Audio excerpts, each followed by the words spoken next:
nangyari sa inyo? Dati po kasi talagang may napipit na ako dito sa gitna lang, pakirot-kirot lang konti. Tapos, ito lang, nung isang araw, naglinis kasi ako. Nagtanim, gano'n. Biglang, pumirot. Dito naman siya. Tapos, nakilap na akong maglakad. Lakad, higa.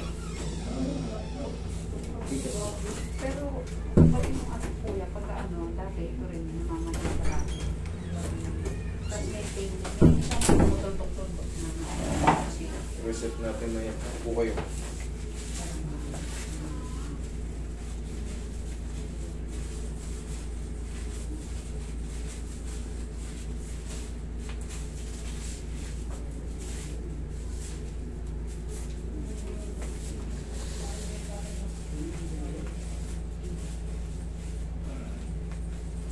Pili kang Roy? Ano yung merienda nila, Roy? Sa elementary? Gutom na ako. Oras ba? 4. Pa lang ba? 4:15. Aga pa pala, no? Parang gutom na ako. Baka mong tubig na lang muna. Meron po pala. Ano ba? Ewan, may tao pa dito. Tarihin mo. Yun na lang. Pre, ilang pa pre? Dalawa na lang. Ano ba tagilid? Isa na lang po eh, tagilid ka. Kita yung daming lumalagotok sa tagilid. Higa. Higa pa tagilid. Ay, higa. Yeah, Sorry. nadali ni madam. Ay. Sakit? Sige, tagilid kayo. Sige, tagilid lang. Masakit yung posisyon na yan o sa kabila mas maganda? Wala, hindi naman masakit yun. Sakto lang. Okay. Kasi kung mas maganda yung sa kabila, Kasi ito yung masakit eh. kung mas maganda yung sa kabila, lilipat tayo ng pwesto. Doon tayo sa labas. Wala na masakit. Okay, relax na. May labanan ha. Ano? Kabila.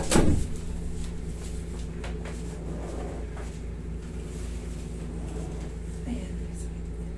Sakit yung ganyan. Sige. Kaya, hindi. Ay. Okay. Pag di kaya, dadayain ko na lang sa padapa. Huwag yung lalabanan ha.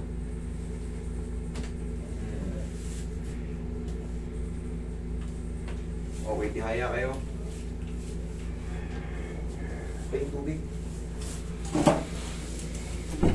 Tubig pre.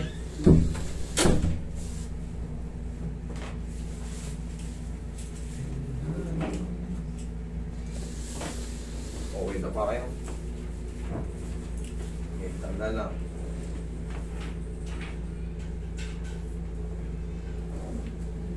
Dapa.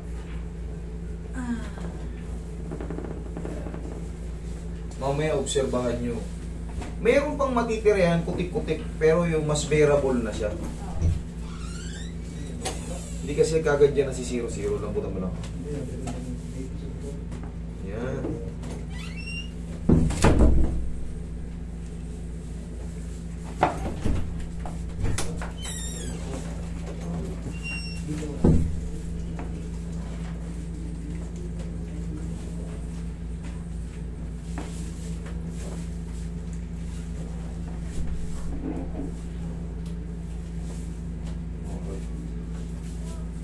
Sarap nun ah.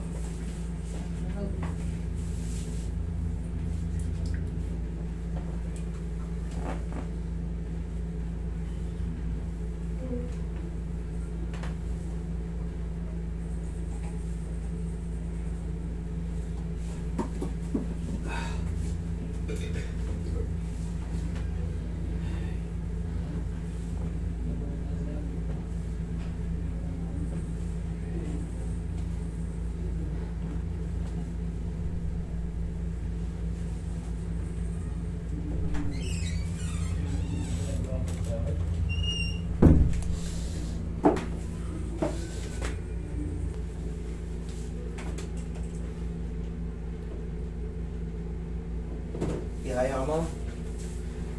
And I thought... Okay.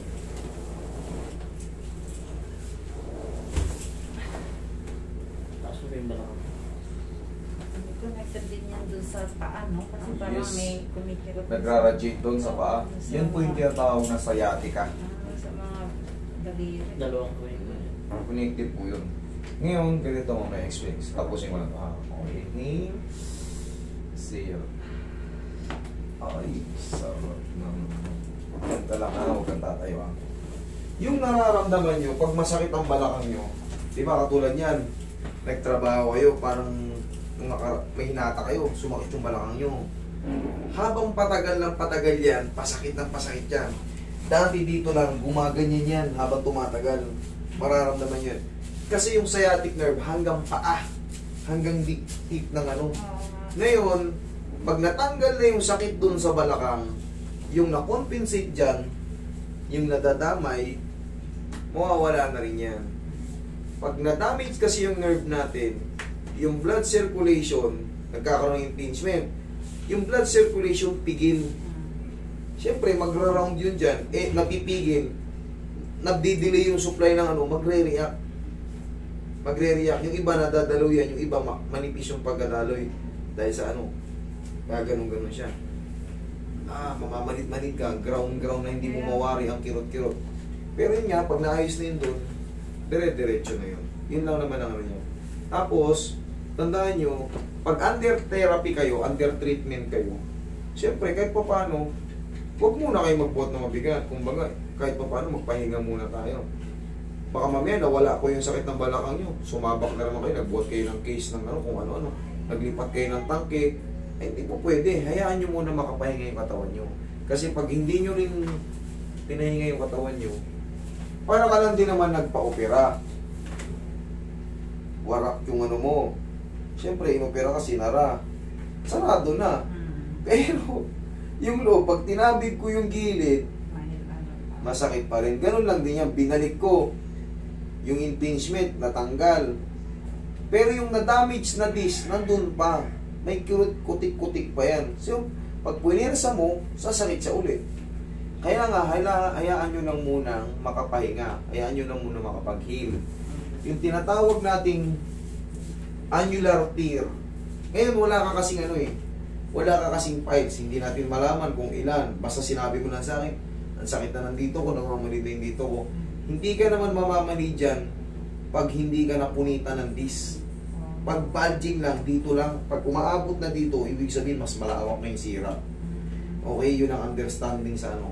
Malalaman mo yan pag in-MRI mo yung sarili. Nagpa-MRI ka, mabibilang natin kung ilan yung L1, L2, L3, L4, L5. May tinatawag kasi multi-level.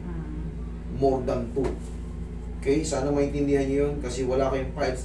Tinatansya lang natin. Ang mahalaga, pag wala kayong mga files, kinakarati ko rin naman, ang mahalaga, wala kayong mga opera, wala kayong mga bagong ano, kung bagong panganak, hindi kayo matagal na yan, mga ganyan.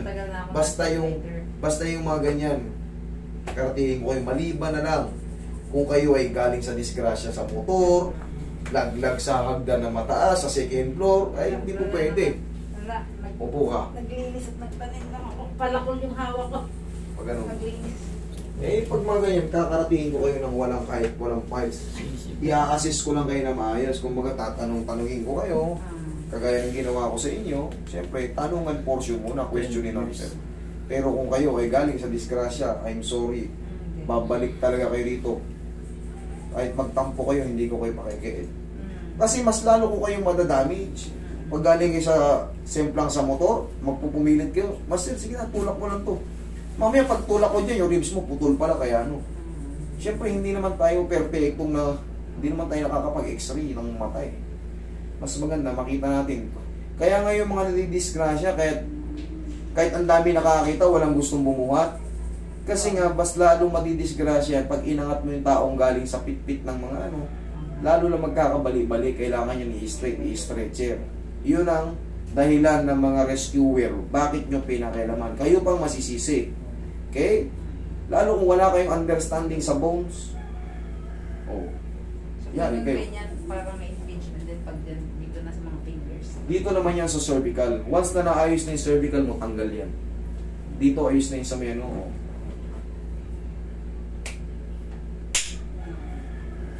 Tayo. Okay. Tignan mo yun kung ano yung difference. O, lakad.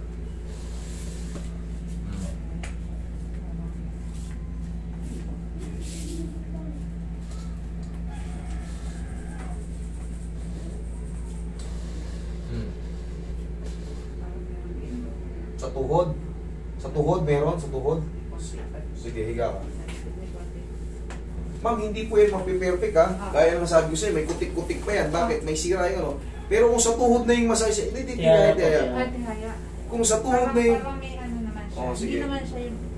Hindi siya sobrang sakit. Parang di naman. Parang kumukutik-kutik lang. Pangkaraniwan na yun. Pangkaraniwan na yun, sabi ko nga sa inyo. May sira yung dis eh. Ganun yun.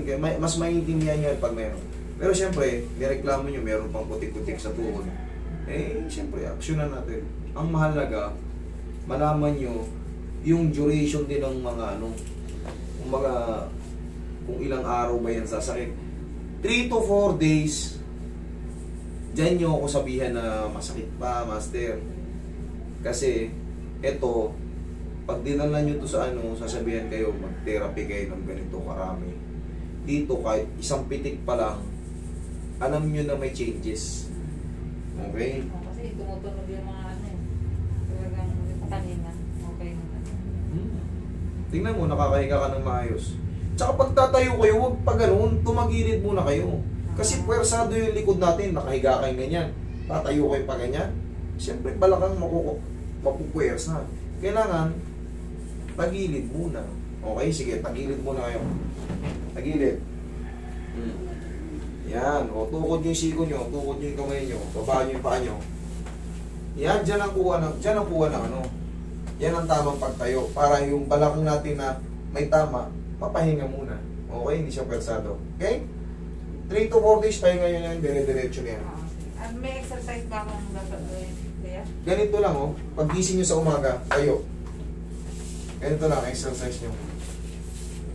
Saka huwag na muna kayo magpalapalakol. Medyo umiidad na tayo eh. Okay. Nga. Ganito. Sige, tumuhod ka. Tumuhod ka. 1, kabila. 2. Okay? Sige kayo. 1, 2. Tandaan. Yan, ganyan lang. Okay? Tapos haplusan nyo lang ng pau yung ano nyo. Haplusan nyo lang. Tapos, pag meron pa, Monday, pumunta kayo. Pero kung wala na, huwag na kayong pumunta. Okay? Sige, obserbahan nyo lang yun.